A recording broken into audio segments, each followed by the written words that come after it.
কোন তিনটা খেলা না কোন কোন ম্যাচে না আমার এই যে নিচের লেভেল এই পুরাতনের সাথে ভালো করেছে না কমিটি না ওটা তো হবে না পারবে না তো। ঈদের সাথে তোমার কোনো খেলা নাই ফাইনালে শুধু তো সেটাই ভালো করেছে যে নিচের সাথে দশের নিচের থেকে সব অর্গানিকের ফাইনাল হবে যারে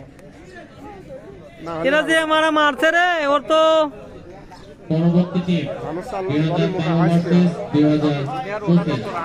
দুই ক্যাপ্টেনকে সেটাই তাদের তো 10 এর উপরে উৎসাহ খেলাতে হবে ফাইনালে যায় গ্রুপ তৈরি করে টসে আসার জন্য অনুরোধ করছি। নাহলে ঈদের সঙ্গে পারা যায় শোন এই আর মানে মার খাবে নি চুপ থাক অবশেষ তো সাইফুল যে খুব ভালো খেলতি তা তো না এই সালাম খুব যে ভালো খেলতি তা তো না দুই টিমের ক্যাপ্টেনকে টস পরিচালনা করা হচ্ছে।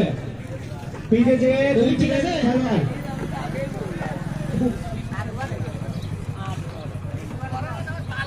বড়